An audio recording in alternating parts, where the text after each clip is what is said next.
Well, good afternoon. This is my third interview with Kyaw Thein Lwin on 16th of July 2021. Our last interview finished with the story of him escaping being captured to the Mayu, the ship. But I think this interview will start with KT telling us about his various meetings with Aung San. KT, you there? Hi, good afternoon, Peter. Yes, all right. Actually, uh, uh, I met Aung San 3 times in my life before he was assassinated, and I don't know of anybody else who has met Aung San. But this is a bit of a story, and uh, I think it was 2 years ago. I was in London, and BBC, the Burmese section, also interviewed me on this one. So I will start with this, our first meeting with Aung San. Well, before the war ended, we will recollect that Aung San's patriotic Burmese forces switched sides from the Japanese to the Allies in March 1945. Uh, and the war actually ended in August. So at that time, after the switch sides, of course, they became what you call it, their allies. They are supposed to be fighting the Japs, a guerrilla firefight against the Japs. And they were spread out all over the Delta and all over the country in its very small contingents. Before the war ended, after we occupied Rangoon, the Japs were still in the Delta and in Malmin on the East Coast. And so the British Army, 14th Army, the troops were a mixture of British, Australians, Indians, West Africans, quite a group, but they all sent out to various places. And in the Delta, the British contingent went to the Delta, and they found Aung San's one of the small battalions of Aung San. So the British commander told them, "All right, we are glad that you are on our side, but you have to surrender your arms." So the Burmese commander said, "No, we don't surrender our arms. We haven't got orders to surrender our arms. We're prepared to fight with you against the Japanese." So there was a bit of a misunderstanding. So the British commander reported back to War Office, and so did I think the Burmese commander of this contingent reported to Aung San. And of course, in Rangoon, so they were told that Aung San, why don't your troops, what you call it, surrender their arms? No, he says, so that's not in the agreement. We are not supposed to surrender arms until we get independence. So anyway, he said he needs to go to the Delta to sort out so that they won't fight among themselves. So he said, I will go to the Delta and then speak to my people and pacify them. So, but I need the transportation. So the British Army, 14th Army, asked the Navy to allocate a gunboat to take him there. As it happened, we were based in Rangoon, and we have a guard ship for every day in turns. On the day that he was to travel, the ship happened to be, or the boat rather, the Fairmile. It is actually, I was second in command of this boat, and the CO happened to be, just by coincidence, used to be a university student contemporary of Aung San. He joined the British Navy, and then he went his way to join the British, went to India and came back. So he also thinks he's a war hero. And then Aung San, of course, is his contemporary. But even in the university, they didn't like each other. Was what he happened to be very, very anglicized, and he was a very keen rowing club member. And then Aung San was a nationalist, and he was already at that time a student leader. So they didn't really care for each other. But when Aung San came on board with his aide, only two of them, he came with his aide who was the captain of the army. Then they met each other, and they were quite surprised to meet again. And they were very, very civil and said, yes, you are, Kyaw San, you're very welcome. Please use our quarters during your passage to the Delta. And actually, in this fair mile, the officers' quarters consist of a small room with 4 beds. In the daytime, the top bunk folds down and form into a settee, just like a Pullman berth on the train. So we allocated the top 2 bunks to Aung San and his aide, and we slept in the lower berth. So that's how we first met Aung San. And then when he went to the first place, which is Ubin, which is about 4 hours by our boat, as soon as he got there, they knew that he was coming. So they came out, all their troops came out to see him. And his officers, who was in charge of the Delta, they came first. They came, a group of them, about a dozen of them, and they went with him down to a little cabin called a wardroom, where they were having a conference. And the troops, they also wanted to see who. They just climbed on board, and they went all over the ship.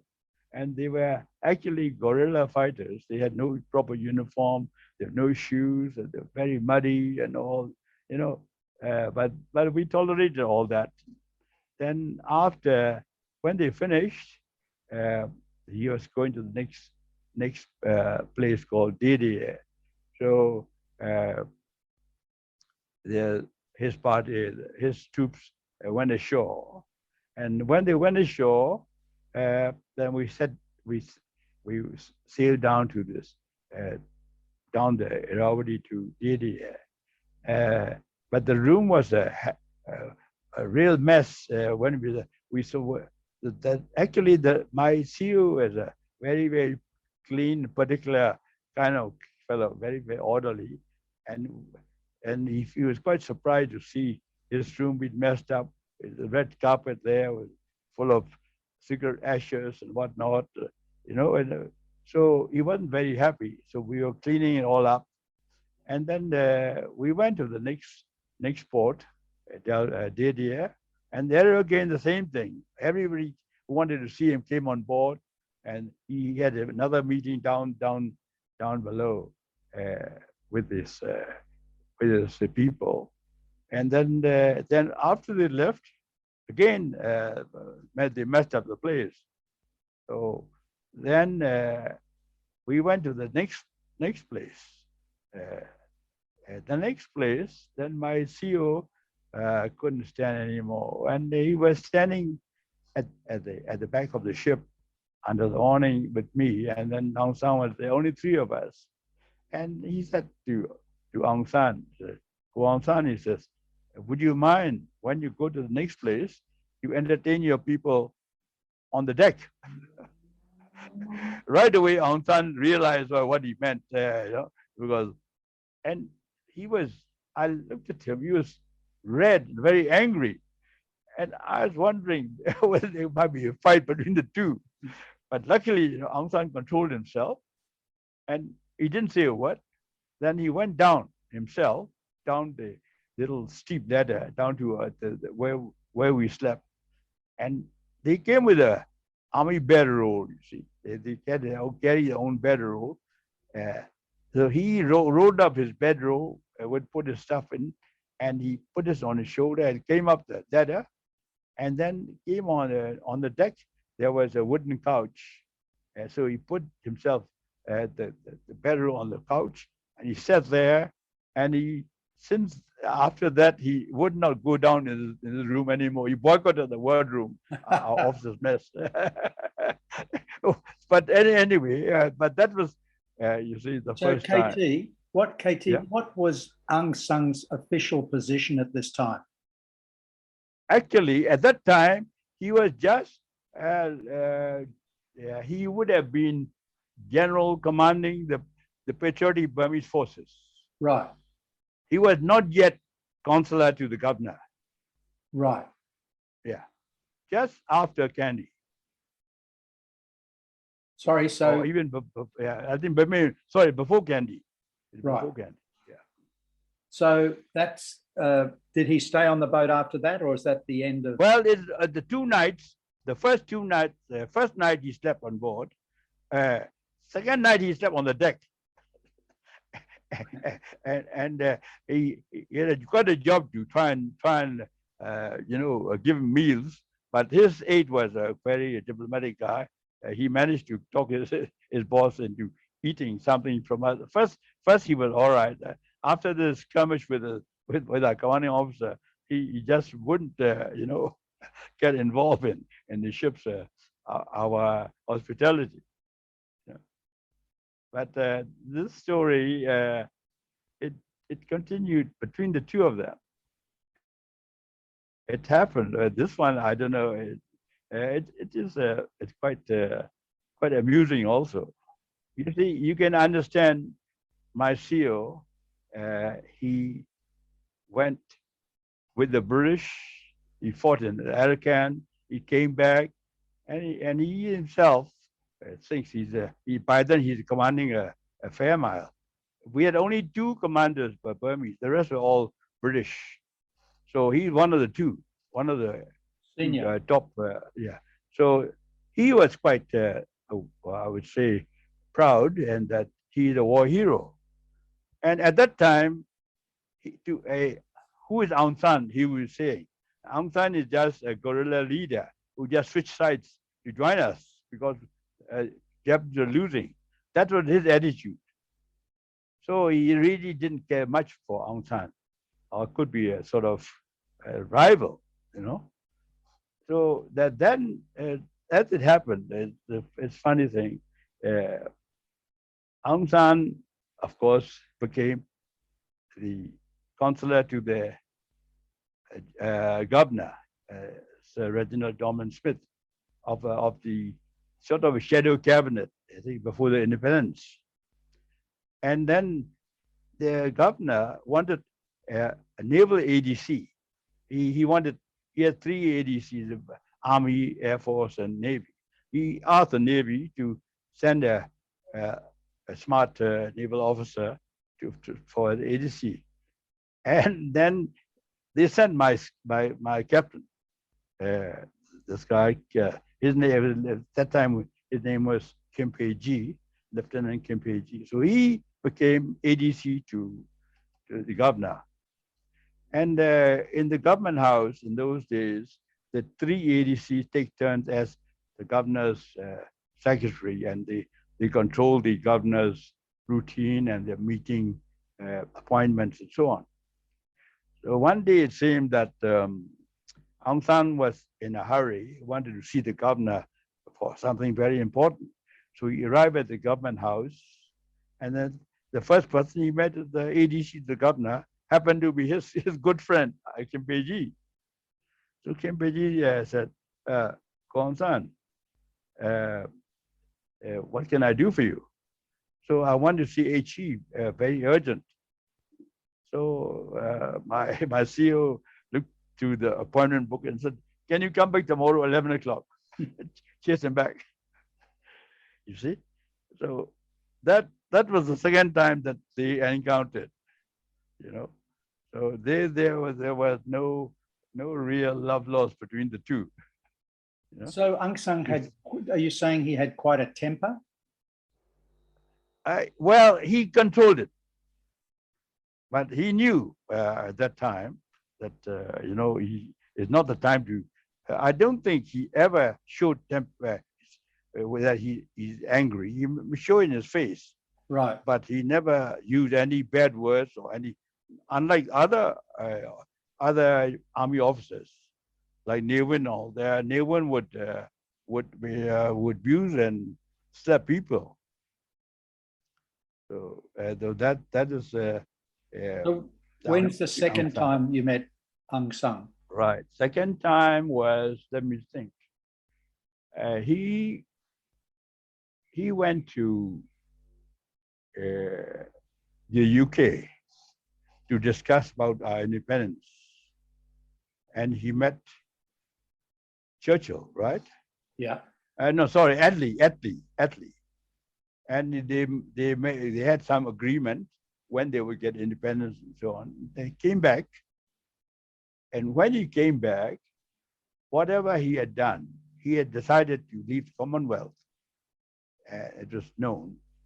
So when he came back, he went around to elderly, Burmese elderly statesmen or elderly respectable persons to seek their opinion about his decision as well as what should be done later on. And one day he asked my dad whether he could come and see my dad. My dad is not a politician, and he's only the headmaster of the national school, which produced many patriots. So my dad was known as a respectable sort of a leader, non-political leader. So my dad asked him, yes, sure, come along, and anytime you can come and come. So he turned up that evening with his aide, and I happened to be off duty. I came back to sleep at home, and so I was there, and then my dad said to Aung San, "Yeah, have some potluck. We got nothing much, but we can talk while we are eating." So my mom quickly prepared a sort of a potluck dinner. I was at the table. I was, if I remember, fanning for mosquitoes and flies and all that, and listening to them.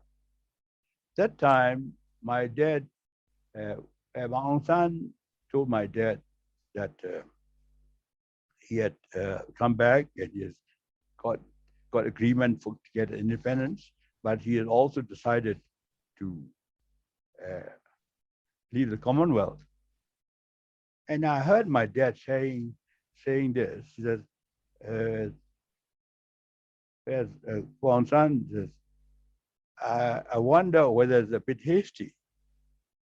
He said, my dad said, our country is ravaged by the Japanese as well as by the British.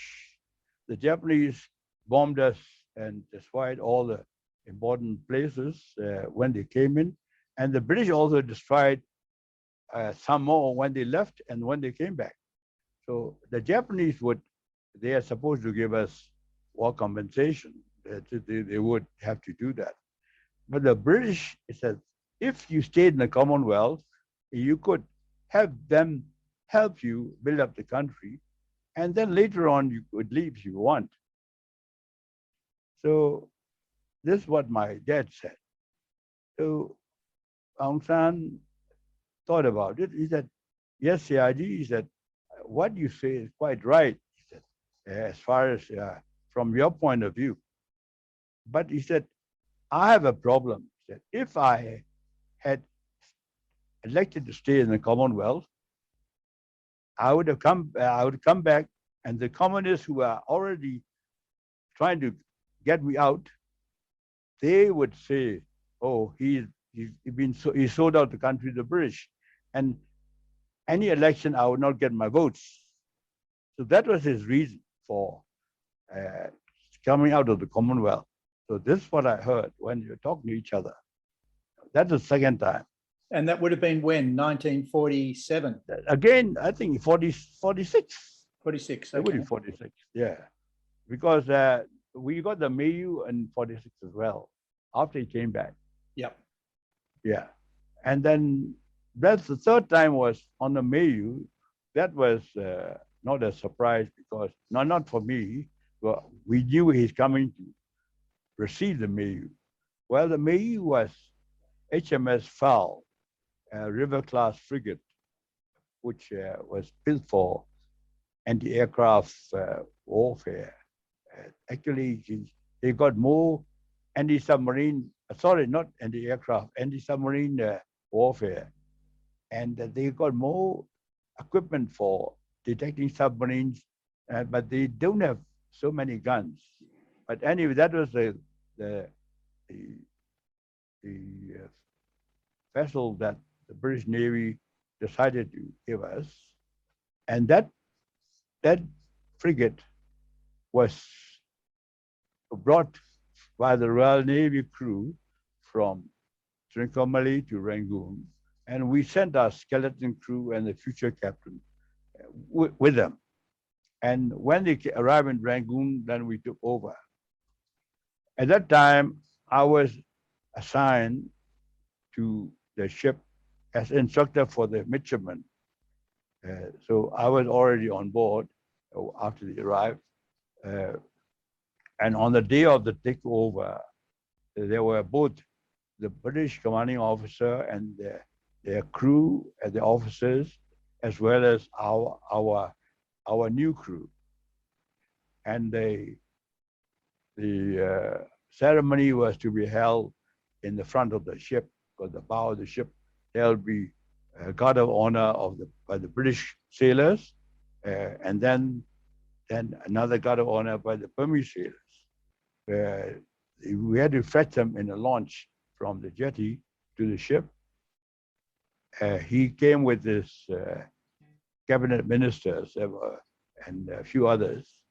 And as he came up the small gangway, we piped him. And then I was officer on duty, or officer of the day. So I saluted him, greeted him, and he recognized me. "Oh, you're on this ship now." I said, "Yes." He's good. So that was all we said.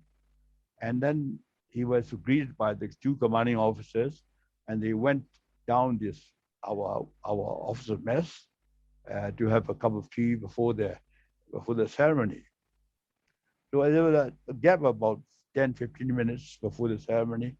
And then I thought we had a new visitors book that we are just going to start. So I thought it would be a good idea to go and get it signed by him and his people that came on board, all the VIPs. So I took the book and I went to him and I said, would you care to sign our visitor's book? He looked at it and said, "Sure." He said, "She signed." And after he signed, passed on the book to the other VIPs. And that was actually, he signed with my pen. So that book actually is now in the museum, in the Navy Museum in Naypyidaw. Anyway, after that, we had a ceremony on the deck. He gave a speech, and then the British commanding officer gave a speech, and then Burmese commander received the logbooks from Aung San, who had been given the logbooks by the British commander. The ceremony was very short, about maybe half an hour, and then they had lunch and they went away. So that was the third time I met. So KT, was he a good speaker? Yes, very good speaker. Very good speaker in English as well. Right. I think he has tried to be a good speaker since he was a student. Yeah. But I don't think he is as good as his daughter, but whatever it is, he's a very good speaker. Right. So you then got assigned to the War Office, is that right? Uh, uh, well, the commanding officer of the Mayu, uh, Commander Kimambo, he was selected by the British commanding officer to be the #1 for the new Navy. We had most senior Burmese officer, in fact, the first Burmese officer in naval history, who actually did not do much war service. He stayed mostly in the barracks. He was not a, let us say, a seafarer or seaman. So he was superseded by this number two Commander Kimambo, and he was at that time commanding officer Mayu. So, well, I served with him for about 6 months, I think. And when he was assigned ashore to prepare to take over the Navy at the time of independence, he said he wanted me along as well. And then when we got independence, we opened the War Office. Then it was the first time all the three services together, just like in the Pentagon. So there I was I became senior staff officer operations for the Navy. That actually the post was meant for a lieutenant commander or a major. I was only a sub-lieutenant, not even a lieutenant yet. I was underage to be a lieutenant. But I had that post as a lieutenant commander because this commanding officer, somehow he believed in me, or I don't know what he's trying to try. We got on very well. He was my mentor, actually. So you were very young still, right? You're 21 or something like that. Well, my problem, Peter, was that I was underage when I joined the Navy. Yeah. I should have joined the Navy at 18. I was 17. Yeah. So I was 1 year underage. And then to be a sub-lieutenant, you have to be at least 19 and a half. So I had to stay as a midshipman for a couple of years. And then lieutenants got to be 21. I was at that time not yet 21. Right. Only a few months. Yeah. So I was, but then my CO let me put on 2 stripes. But that's the reason behind it. You know, the War Office at that time, when we had meetings for 3 joint services, there were British advisors as well for each of the staff officer, except the Navy. We didn't have one. We had one for the whole Navy, but he didn't attend the meeting. But the other units had their own British advisors. So all the meeting took place, all spoke in English, and couldn't speak in Burmese at all, just all in English. And the guy who conducted the meeting was what you call G1 or GSO1. He was a Korean colonel, I remember. Then the general officer commanding was General Smith Dunn, who was replaced by Lwin later on. Anyway, they were all professionals. The first day we attended the meeting, I had a sub-lieutenant stripe.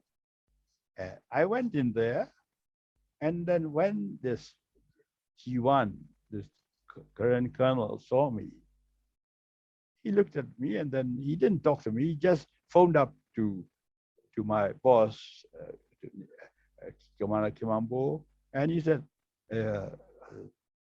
Commander Bo, would you mind sending a more senior officer for the meeting? So I believe my CEO said well, Sub-Lieutenant Kyaw Thein Lwin represents me at my meeting. He's my staff of the operation. Whatever he says, whatever I say, and he dropped the phone. That was it. So, but next time he said, well, I better give you one more stripe to make it look good. So I wore two stripes. So I got what we call probationary, unpaid, acting lieutenant. Right. Yeah.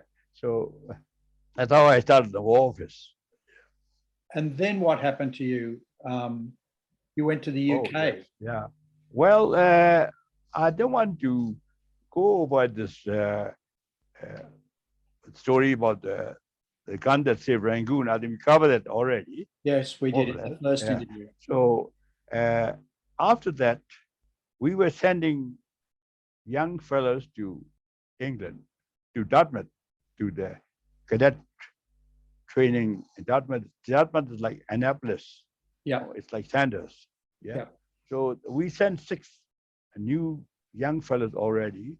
Then we also followed up with senior officers to do some technical courses. The first group went, 6 of them went just after independence. At that time, my mentor asked me to hang on till the next group because he needed me. So I should have gone to the first batch, but I didn't. So I went to the second batch, which came in April. So I went to the UK in April, and we did a series of courses for 6 months. And the idea was that after 6 months, depending on the results, we would specialize in either gunnery or communications or navigation, whichever we were good at. So I expected at least I would be able to take a specialist course, and that's for another 2 years. So I was looking forward to that. As it happened, Lwin came to the UK, invited by the British War Office. So, And KT, what was Lwin then? What was his position? Well, at that time, he had taken over as a commanding officer of the Defense Forces, chief of the Defense Services. As soon as we got independence, there was the setup was the chief of Defense Services, Burma, and then under them will be vice chief of naval staff, vice chief of air staff, and vice chief of army staff. Very much like now, but there was one officer. The top man would be the the chief of general staff. And Lwin was not yet at that time. Smith-Dunn was the professional. General Smith-Dunn actually he was well known because he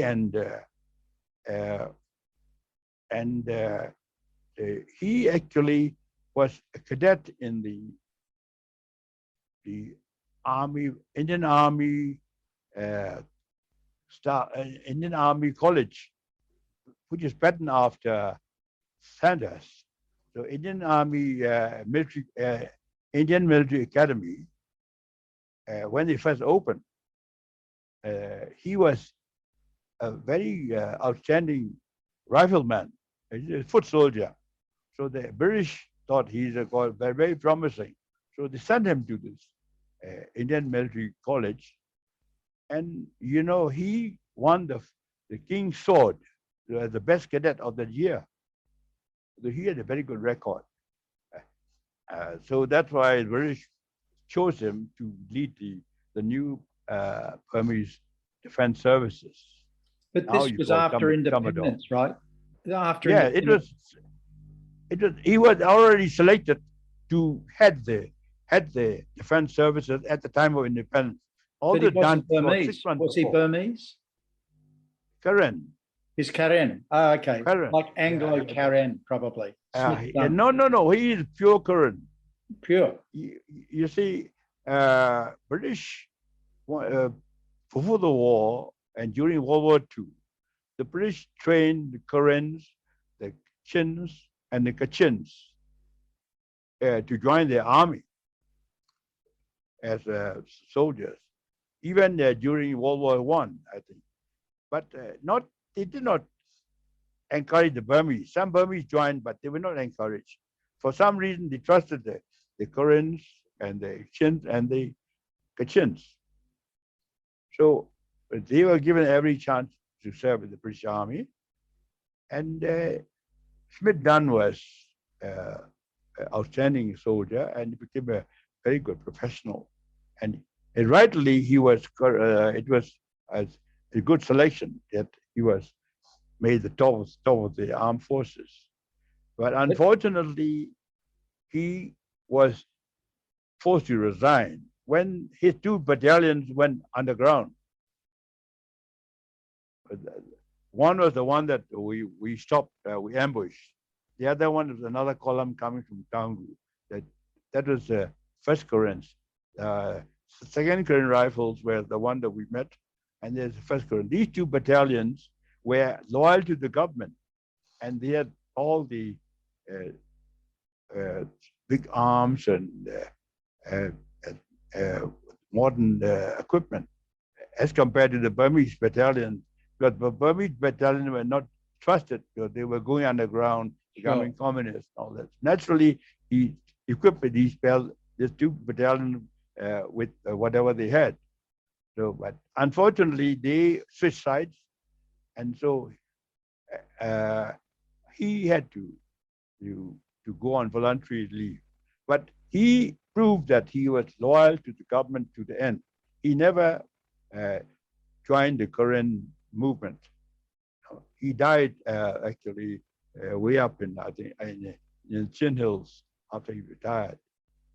But he had written a book. KT, his name does not sound anything like Burmese or Karen or Kachin.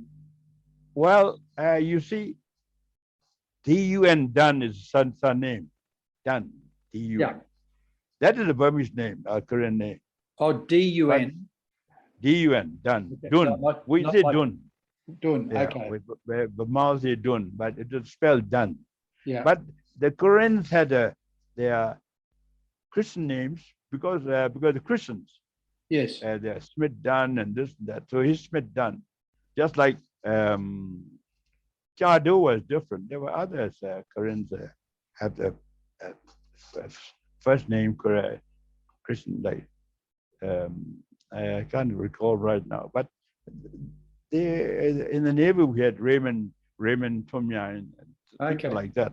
So Ne Win took over from Smith Dunn. Yeah, Smith Dunn, Ne Win took over. There again, in history, he did not deserve to take over because there was another senior, professional. This fellow to me should have been, I think, top of the army, but he happened to be on the wrong side. He actually distinguished himself very well. He was at that time working with Wingate. You remember Wingate? Yes. Okay, Wingate, the hero who went behind the Japanese behind lines. the lines. Yeah, and then they were supported by aircraft only, aircraft drop. So that there's something that was quite unique at that time. Wingate was a hero. He was part of Wingate's staff. This guy, his name is Kyaw Thein, and he's a Sanders trained guy. Wow. He's Sanders graduate. Yeah, Kyaw Thein, and he, in fact, as far as I know, he had the highest British decoration during World War II. He had the Distinguished Service Order. Not the Civil Service Cross, but higher than that, the DSO. So actually, Smith Dunn, I think, was selected by the British, maybe because thought he's smarter, or I don't know. But then he was this guy and was number 2 at that time. So he was given command of South South Burma Command. There were two commands in those days, only North and South. So then there was another Karen, Brigadier Chado, was in North. And then later on, Ne Win was sent to North. And then Aung Sin was in the South Burma Command, based in Mingladong. This is the time about when you got our independence, and a year later. So there, at that time, when the Koreans, some of them revolted, some Koreans from the Air Force, they raided the armory and took out the guns and ammunition, and they went across to join the Koreans in Insein. Well, so Ne Win was he did not want Aung Sin. Well, Aung Sin was his senior, so he wanted to get Aung Sin out. So he, at that time, when Ne Win was given charge of the armed forces, just because he happened to be the senior most Burmese, and at that time, UNU could not trust anybody else but the Burmese. Okay. So and he been there from Aung San's army. So he was there, became took over as commanding officer of the Tamador. And then he came to London. I diverted you. He came to London. Yeah, that was, by then he was already quite established. Because we had 5-year agreement with the British for mutual assistance for the army and for the armed forces. So British invited him to come to see, to come and see all the people that they've been training in various places, and they allocated him to go to, say, the Army for 1 week, and the Air Force another week, and Navy another week, and so on. So at that time, he came to the UK with 3 aides, one from the Navy, one from the Army, one from the Air Force. So when the time came that he was to come to inspect the Navy trainees, he was briefed by his aide, a naval aide, the lieutenant commander, about the people that he was going to meet, who are the trainees and so on.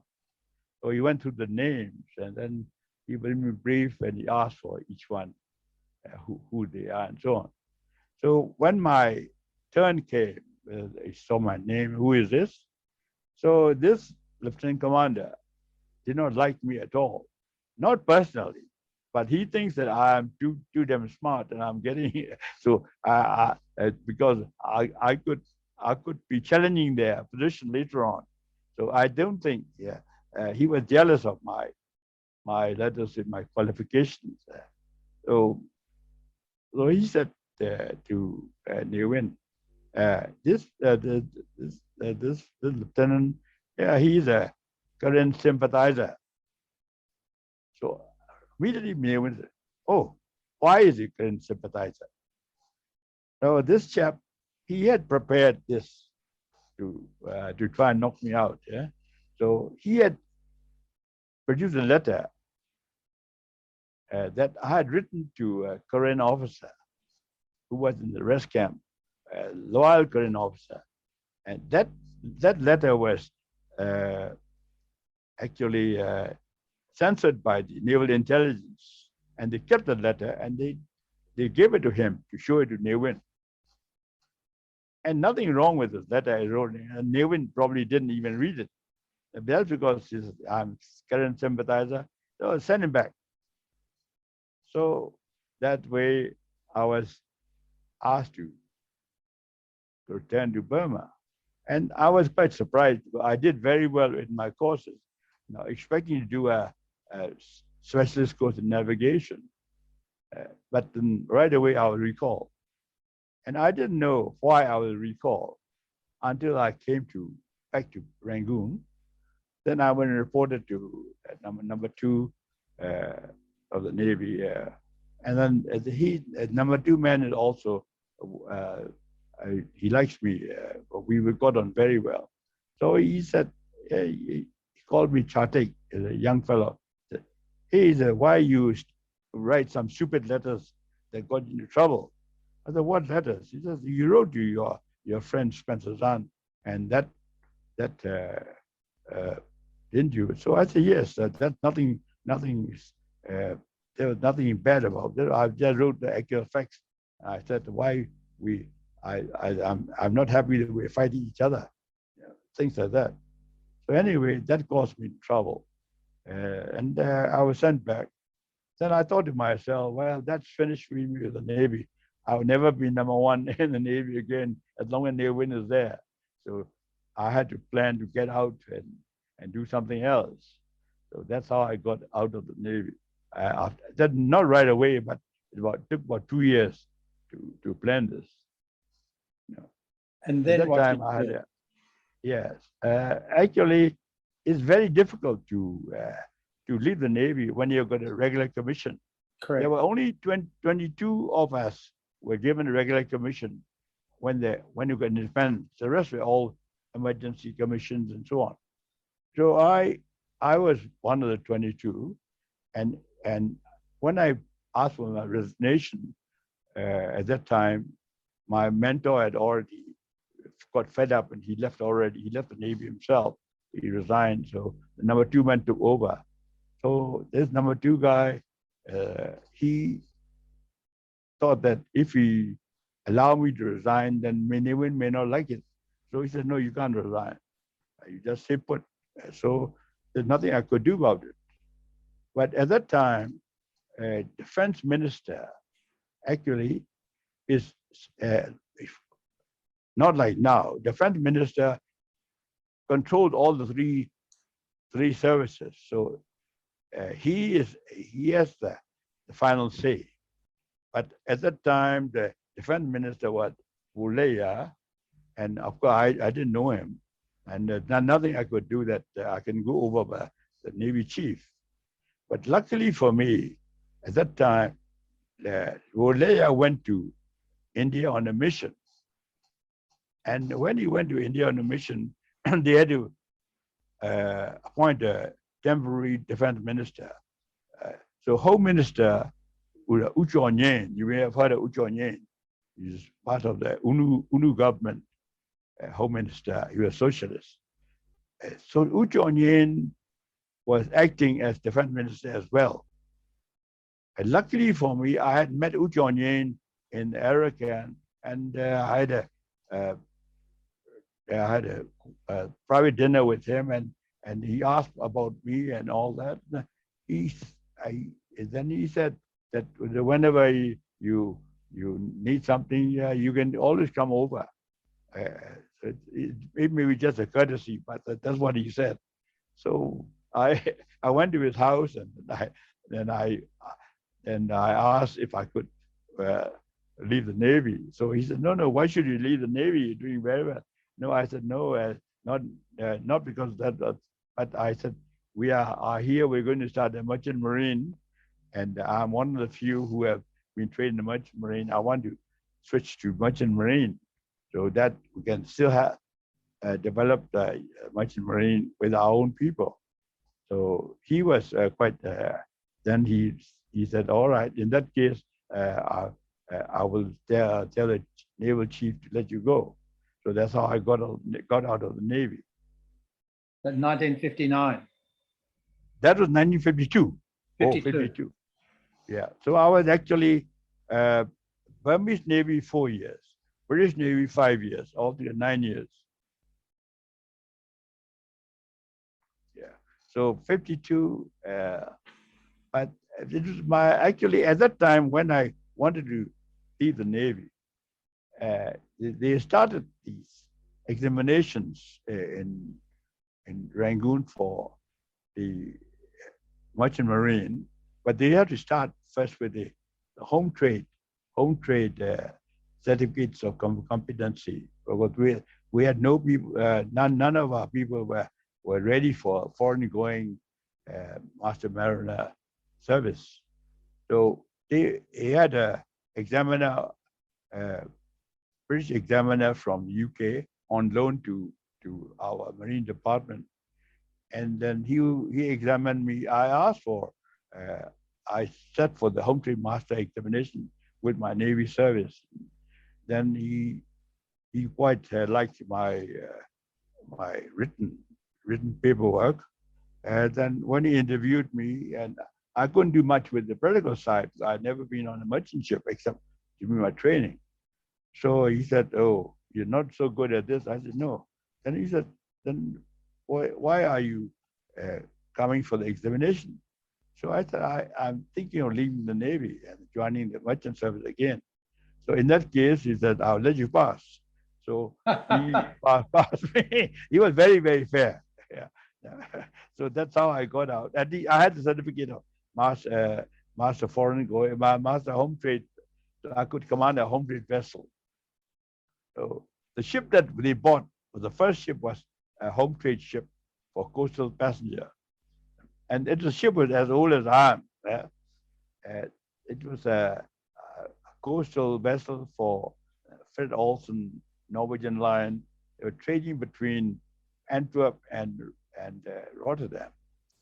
But because those days, I suppose they didn't have much budget. Ordered actually 4 new ships, but in the meantime, they bought the ship as a first, to get some experience, and needed a coastal passenger service at that time. And we went to Rotterdam by plane, on chartered plane. There were Burmese crew. There were 45 of us, and I was the leader of that group because I was the senior most Burmese officer. So when we got there, we went to the shipyard and then met the captain and the chief officer, who were British. And they were staying in the hotel, and they showed us where we could stay in our cabins. So on, you stay on the ship, and then you get to know the ship, and then we'll see you in the morning. So they went ashore, and we stayed on. It was a bit cold at the time, I remember, and our cooks made some ready-made food, and then we went to sleep. And this on the first day, at about 2 in the morning, I heard the quartermaster that we are on duty, one of our seamen, shouting, "Fire, fire, fire!" So I rushed out and said, "Where's the fire?" It's up at the boat deck, and there was a special cabin that they had been constructing for VIPs and ministers, and that cabin was on fire. So immediately we rushed. We got the crew on fire stations, and I must compliment the crew. They only been on board for a few hours, but they were ex-merchant Navy crew from the British ships that they have been serving with the Indian crew. There were no Burmese ships at that time. They managed to somehow get the water managed to get the pumps going and get the water on deck up to the hose. And I went to this cabin along the alleyway with the fire extinguisher. There's only one entrance, one door. And then that third officer, a friend of mine, he followed me. And then the bosun with the hose and the nozzle. But that time, the water had not come up yet. So I went and I opened the door.